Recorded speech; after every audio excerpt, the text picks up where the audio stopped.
muy buenas tardes para todos, ¿cómo les va? Bienvenidos a Esta Boca es Mía, un placer tenerlo con nosotros como invitado, Guillermo Ramis, ¿cómo le va? Antes de empezar el programa me dice, el programa de hoy podríamos grabarlo y usarlo en el 2050.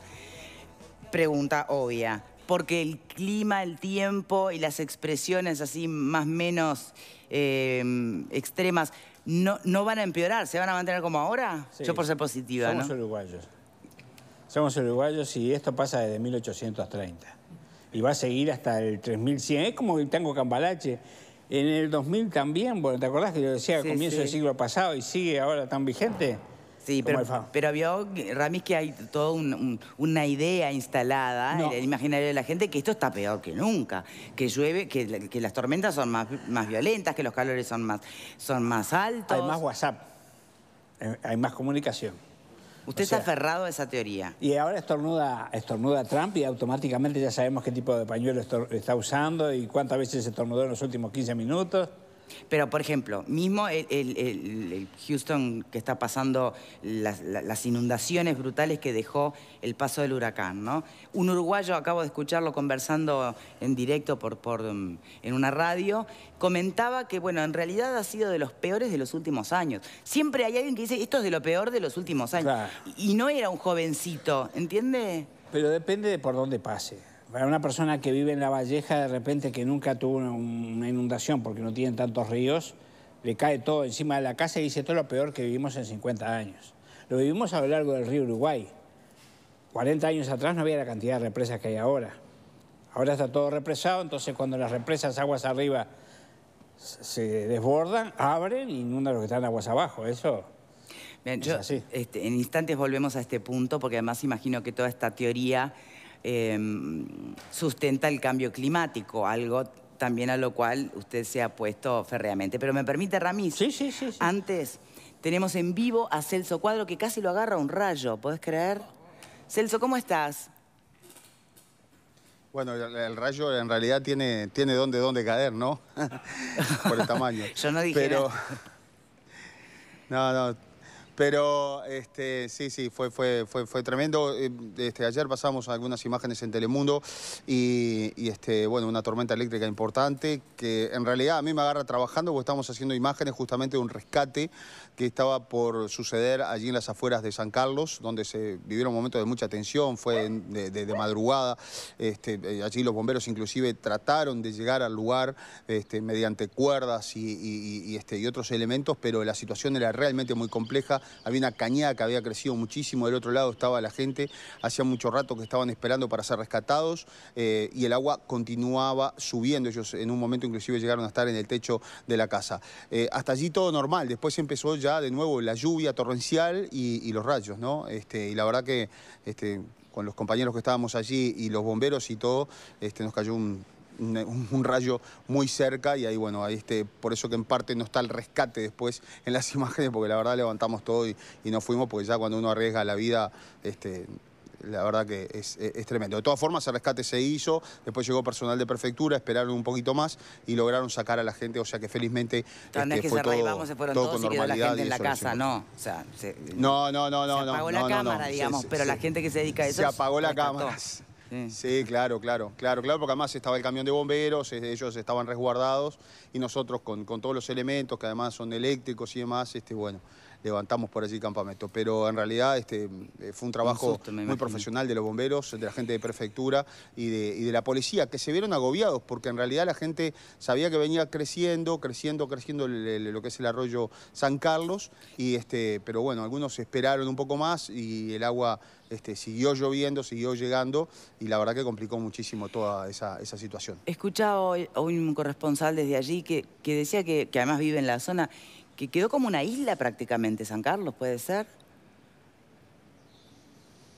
En gran parte sí, lo que pasa es que se han hecho muchas reformas, ya no es el San Carlos de antes, ¿no? Yo recuerdo cuando era más chico, pasaba la onda y después quedaba aislada San Carlos porque prácticamente no se llegaba a ningún lado de lo que era la creciente. Ahora, en una parte que se llama la Alameda, que es entre San Carlos y Maldonado, parece un mar, es tremendo, o sea, se ha extendido de una forma tremenda. Allí hay algunas imágenes con el dron de Telemundo que hemos logrado captar, muestran claramente lo que significa lo que se está viviendo.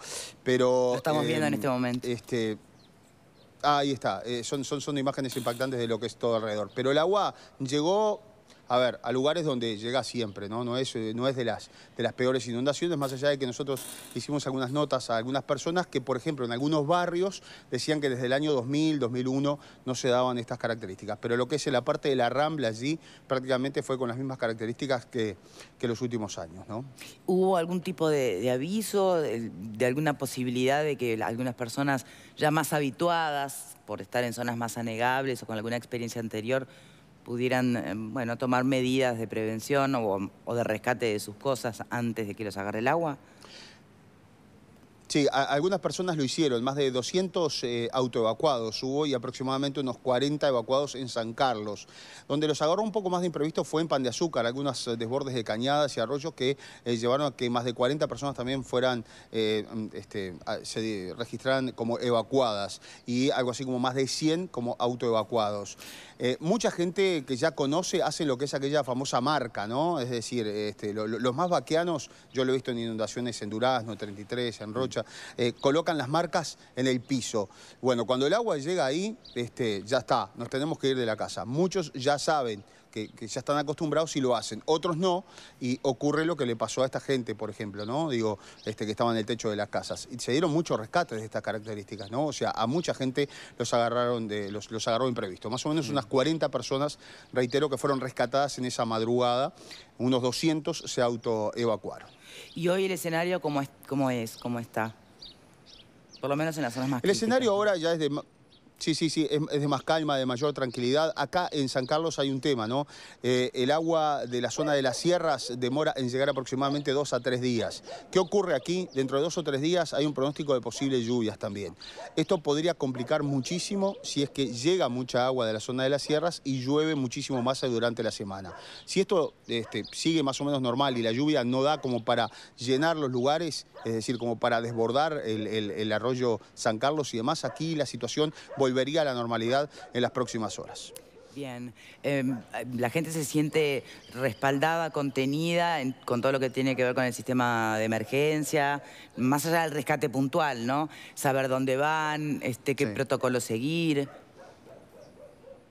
Sí, la Alcaldía de San Carlos ha hecho un trabajo realmente fenomenal. Nosotros inclusive nos instalamos allí el sábado cuando hicimos el móvil desde ese lugar, nos instalamos a editar allí y pudimos compartir todo lo que era el trabajo de la gente que estaba trabajando allí, las autoridades, cómo se les acercaba una taza de chocolate, cómo se les armaban las camas, llegó la gente del ejército, está todo muy contenido. La verdad que hay experiencia, el Sedencar es un gimnasio enorme, pero tiene hasta calefacción adentro, o sea, de los lugares donde yo he estado, que han sido muchos y en muchos lugares del interior, yo te diría que es de los mejores, ¿no? Y está en óptimas condiciones como para recibir a un número importante de gente. O sea, está todo previsto. Lo mismo pasa en el Club Albion, allí en Pan de Azúcar. Se fue acondicionando todo y la verdad que es muy destacable el accionar de toda esta gente, que además durante toda la madrugada estuvieron recibiendo más y más personas, ¿no? A ver, no son las mismas inundaciones que me ha tocado cubrir en Durazno, en 33, donde son 200, 300 evacuados y llegan camiones y camiones con inclusive mudanzas, ¿no?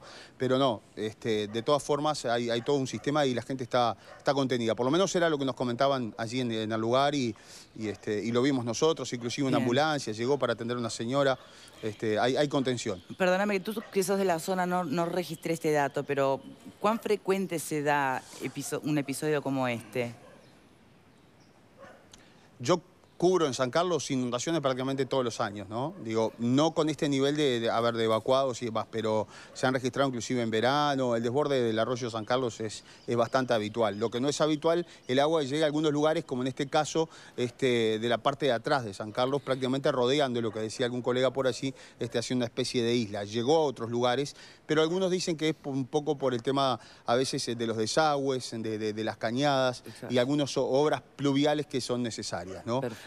Yo recuerdo, por ejemplo, en este caso, llovió muchísimo el departamento de Rocha, en Rocha Capital, el agua en determinado momento, yo llegué a cubrir inundaciones donde la gente, filmamos, me acuerdo, un policía nadando en plena, en una avenida, ¿no? Digo, y hoy eso no pasó, y quiere decir por el trabajo que se ha hecho. Además, hay una previsión, y esto es muy importante, se abre la laguna, la barra de la laguna en el caso de Rocha, y por allí desagota muchísima agua, ¿no? Todo lo que es el agua que desborda en Rocha Capital se va a través de la laguna de Rocha. Rocha. Y lo mismo ocurre en el caso de el arroyo San Carlos y después el arroyo Maldonado. Y la gente que conoce nos decía, todo esto está muy bien mientras no haya viento sur. Si el viento sur tapa lo que es la boca, la salida del agua, un fenómeno increíble, que el viento frene el agua, bueno, ahí el agua viene, retrocede e inunda nuevamente San Carlos. O sea que por el momento hay tranquilidad, pero de todas formas se le está pidiendo a la gente que espere, que aguante, nos decían recién las autoridades. Pero para ahí eso que contás del viento sur, eso que contaste del viento sur, ¿fue algo que se le escapó a los ingenieros que programaron este desagüe o es algo que se sabe que ocurre y contra eso no hay vuelta? Contra eso no hay vuelta porque es un desagüe natural, es una desembocadura y bueno, es enorme. Es en la barra de Maldonado, es la desembocadura en la barra de Maldonado, ¿no? O sea, es tremendo. Ahora es un fenómeno que ocurre y generalmente nos decían, nos hacían saber la gente de allí de la zona que lamentablemente ocurre eso. Después de un temporal, mucha lluvia, mucha agua, el viento sur tapa un poco y ahí complica más la situación. Bien. En este caso se dio, pero muy poco, así que esperemos que todo siga bien. Celso, muchísimas gracias por este móvil. Un abrazo. Quiero actualizar la cifra, si vos me permitís. Por supuesto. A esta hora hay 16 personas evacuadas, puntualmente 16 en San Carlos. De 40 bajaron a 16 y 22 en Pan de Azúcar. Los autoevacuados superaron las 300 personas, ahora ya hay más o menos unos 100 en todo Maldonado. Bien, de todas maneras, antes de tomar decisiones si irse, volver, quedarse o qué, hay que esperar el pronóstico, ¿no? Exacto, exactamente. Celso, muchísimas gracias. ¿Qué recomendaría usted, Celso, Ramis, a las personas que se han autoevacuado o que están hoy evacuadas, que regresen o que esperen porque se viene más agua? Y es muy difícil decirlo, Victoria, porque, por ejemplo, yo te puedo decir, de repente, esta noche puede haber alguna severa tormenta, mañana también otra vez un empuje fuerte hacia la noche. Estuve mirando que entre el 10 y el 15 de septiembre hay una lluvia muy importante, sobre todo al sur de Río Negro, al norte. Pero, ¿y qué les puedo decir? Que van a haber más evacuados. Es decir, las cosas están planteadas en un término post-mortem. No, acá no estamos hablando de nada preventivo. Lo importante es lo preventivo, que no es una tarea única. Son múltiples tareas que hay que hacer. Porque, por ejemplo, una persona dice, yo viví 30 años acá y este arroyo nunca había desbordado. Durante 30 años, ese arroyito fue acumulando sedimentos y cosas que se le van tirando al arroyo. Llegó el día. Y entonces hay un momento en que lo que antes pasaba y tenía desde el borde 3 metros, ahora pasa por un ejemplo encima. Como el que acaba de dar, es un poco lo que alimenta estas teorías más, no me gusta llamarlas apocalípticas porque tampoco son tan dramáticas, pero esto antes no pasaba, ¿no? Hay que ver por qué no pasaba. Claro. Es un ejemplo. Yo tengo recortes de 1970 a la fecha de inundaciones donde Rocha, prácticamente todo lo que son los bañados de Rocha y los palmares de Rocha bajo 1,5 metros de agua. Esto no es de ahora. Lo que pasa es que se encara el problema al revés. Antes estaba la defensa civil, que funcionaba muy bien. El ejército decía, agarraba los camiones, vamos muchachos, hay que evacuar, 1959... Con el apoyo de la Cruz Roja, que daba las frazadas, toda la parte de comida, funcionaba también aceitado. Ahora tiene más prensa, pero lo que es más importante no se hace. ¿Y qué es lo más importante? Y lo más importante es, primero, si yo estuviera de consejero, no quiero estar, ni se le ocurra mencionarme. No llamen que no atiende. No atiendo. Si yo estuviera en el Sistema Nacional de Emergencia, lo primero que tenés que hacer es un modelo hidrológico regional y global de Uruguay. Es decir, que con 100 milímetros de lluvia, ¿hasta qué cota va a llegar el agua? Entonces, de acuerdo al ordenamiento territorial que debería funcionar, bueno, bien asentado... Perfecto, yo entiendo lo del plan. Es decir, tengo que evacuar 500 personas. ¿A dónde las llevo? Pero ya sabemos que hay un montón de lugares que son anegables y que históricamente se sabe, se inundan. Y lo que no ha ocurrido, o ha ocurrido parcialmente nada más, es la posibilidad de, bueno, inhabilitar ciertas zonas para levantar viviendas. Lo que pasa es que, claro, implica mucha cosa. Implica sacar gente de la zona, implica que las personas quieran irse. Digo, por más mapa que tenga... Implica autoridad. Porque si vos tenés un evacuado significa dinero al Estado, significa vidas, significa niños que no tienen la capacidad de tomar decisiones como un adulto. Es muy complejo, significa la solidaridad. ¿Usted daría la orden, acá no se vive más y listo? Sí, señora. ¿Qué harían ustedes? Sí, señora. En Japón, en China, cuando se confeccionó la represa Tres Gargantas, se evacuó a 3 millones de personas.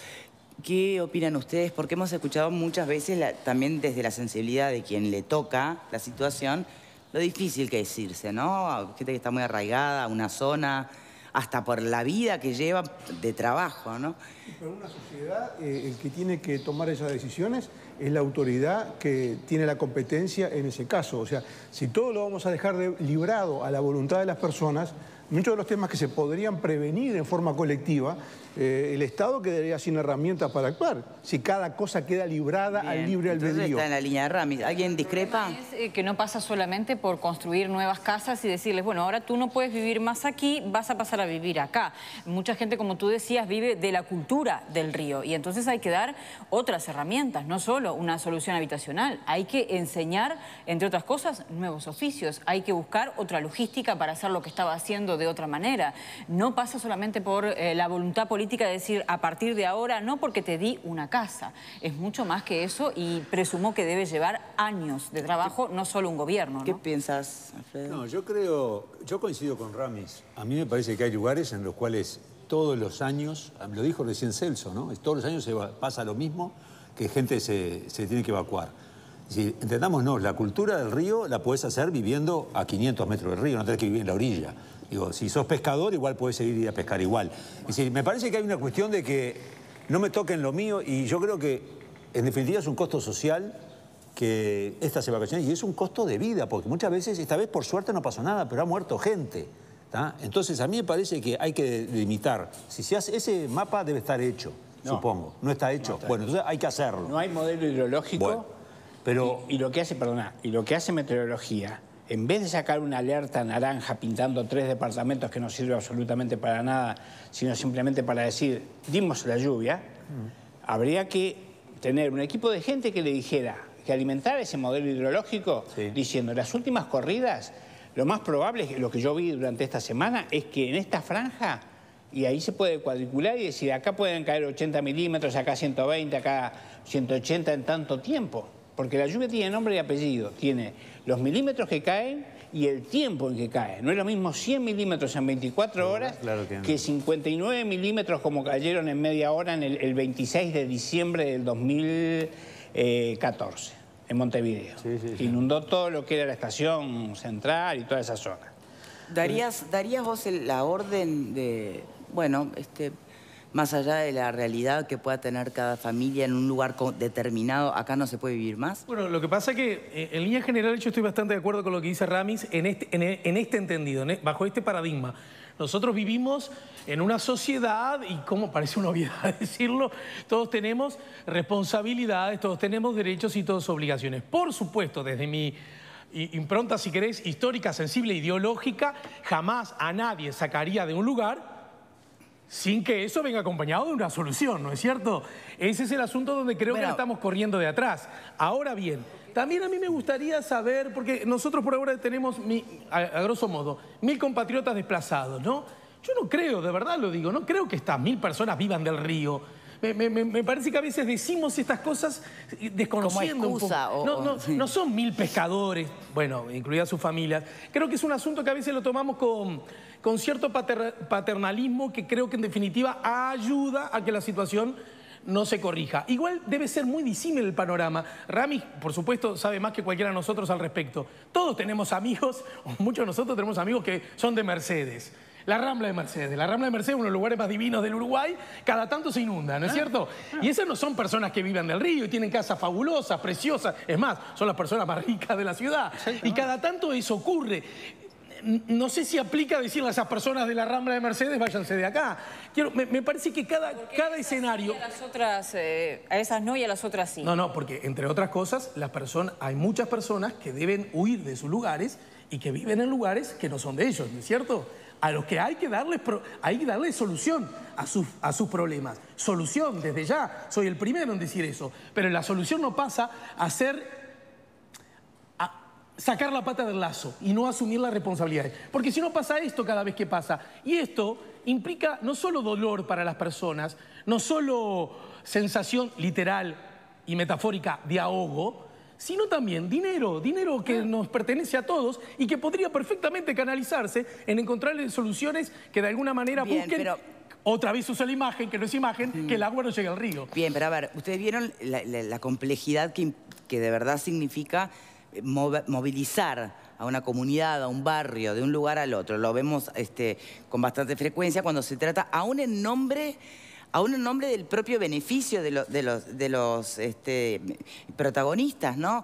Querés desarmar un lugar que tiene, bueno, un entorno crítico, donde no hay saneamiento, donde no hay nada, donde la vida realmente, la cotidiana, está en el riesgo por salud, y sin embargo, ¿dónde van a ir? ¿Dónde se van a levantar nuevas casas? Es todo una complejidad. Pero uno tiene arraigo, sea a una mansión, sea a tu casita. En Maldonado Eso, se ha hecho, en Maldonado. Claro, ¿y cuánto lleva? ¿Y cuánto tiempo lleva? No, se ha hecho con el asentamiento del placer sobre la barra de la ¿Sabes Maldonado? cuántos años hace que están con Pero ese no, proyecto? pero ¿cuántos años hace que se tomó la decisión? Yo te voy a decir 18 meses. Desde que se tomó la decisión concreta de darle dignidad a esa gente, en 18 meses se pudo hacer el traslado y demoler todo eso, porque esa gente estaba viviendo en condiciones indignas. Pasaron muchos años de brazos cruzados, son cosas distintas. Ahí hay un factor que yo creo que es clave. Una de las cosas que decía el intendente de Maldonado cuando hablaba de cómo se había dado este proyecto es que el 99% de la gente estaba de acuerdo. Se trabajó en conjunto con los equipos de la intendencia. No estamos hablando de venir con un camión y decirle, te tiramos tu casa abajo y te vas.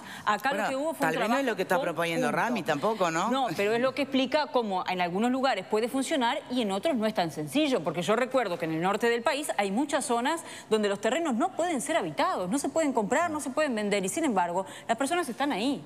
Claro, pero hay una cosa que no podemos pasar de un extremo al otro, de la inacción a, en Uruguay, a ser súper pragmáticos porque es imposible. Pero sí tener planes y metas para ir alcanzando a lo largo de 5 años. No podemos, por eso yo te decía al principio, Victoria, este programa, si lo pasamos en el 2050, vamos a estar hablando de los mismos evacuados de Doña María, capaz que ya Doña María no va a estar, pero son los mismos evacuados endémicos de siempre. Bien, Ciudad de la Costa. Es todo un gran capítulo donde... La mitad de los evacuados están ahí, exactamente la exacto, mitad. donde si hablamos de prevención, bueno, tal vez nos hemos rifado capítulos importantes que van desde la planificación inicial. Es una ciudad, acuérdense, que creció a pasos anárquicamente, a pasos así, a un ritmo increíble. Bueno, hoy se ven algunas consecuencias, ¿no? Nosotros estamos con un móvil en vivo. Diego Travieso está por allí. Decime dónde exactamente, Diego, para sumar un poco al escenario actual. A ver. ¿Qué tal, Victoria? Muy buenas tardes para todos. Estamos en Paso Carrasco, aquí en el departamento de Canelones, que es el departamento más afectado por estas inundaciones. Y si es el departamento más afectado, estamos hablando que estamos en el lugar más afectado. Hay más de 200 familias que han sido desplazadas entre evacuados y autoevacuados. Nosotros estamos en este momento por la calle Maracaná. Hace 24 horas no podríamos estar aquí, salvo con alguna canoa o algún bote, porque realmente ha bajado mucho, por suerte, en estas últimas horas. Lo cierto es que de todas maneras, como ustedes ven por las imágenes de Gabriel, siguen muchas familias afectadas, el municipio se está moviendo realmente muy rápido para poder salvar esta situación muy delicada y crítica que están viviendo muchas familias, repetimos, más de 200 que se han desplazado, hay muchos también autoevacuados, y es una situación que realmente impacta. Acá estamos, como te decía, en una zona donde hace 24 horas no se podía estar y sigue bajando por suerte el agua. Vamos a ver qué pasa con el tema del clima para mañana, si es que podemos decir que va a mejorar. El arroyo aquí, Carrasco, es el que se desborda.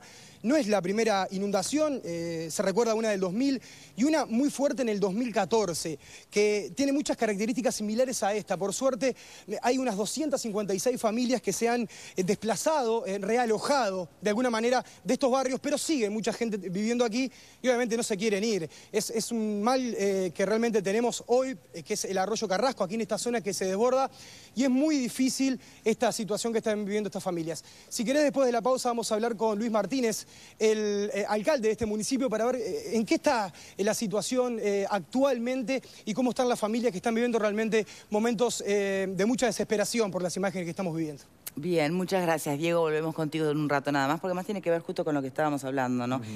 Tal vez, vamos a ver qué nos dice el alcalde, pero en realidad tal vez no se quieran ir porque no tienen certeza de cuál es la alternativa, o por arraigo. Digo, esas son las cosas que hay que analizar. ¿Qué me decías? Que me hablabas... En esa imagen, sí. si lo hubieran mirado con atención, se iban a dar cuenta que no había cunetas.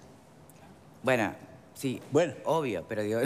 bueno, pero la cuneta ayuda, con un caño se puede... Bueno, le faltan muchas cosas básicas a estas imágenes que estábamos mirando, yo recién estaba en Radio Sarandí, entró una persona que vive en la Costa de Obra, ¿no? Entonces yo le digo, empezamos a hablar de los pozos que son ya, vienen ancestralmente, más el crecimiento que tuvo exponencial, lo que es la ciudad de la costa. Entonces yo digo, ¿cuánto tiempo vamos a necesitar para que esas calles queden transitadas? Porque él me dijo, hay mucha arena, las calles son de arena, no es lo mismo hacer un asfaltado sobre arena, pero digo, ¿y cuánto tiempo? Los uruguayos no trabajamos con un reloj de arena, trabajamos con un reloj de pedregullo, porque no podemos pasar 20 años más para hacer 15 o 20 o 30 o 40 calles y solucionar de una vez donde hay una comunidad cada vez más importante, porque mucha gente se ha mudado en los últimos 25 años a la ciudad de la costa. Estamos de acuerdo. Tenemos que hacer una pausa. De todas maneras, siempre hay, y seguramente lleguen mensajes a propósito, antes del crecimiento exponencial de Ciudad de la Costa, barrios, esquinas, lugares en concreto en Montevideo, que solo son noticia cuando son ellos y otros que se inundan, pero que vienen reclamando por soluciones desde hace mucho tiempo, ¿no? Hacemos una pausa y enseguida regresamos.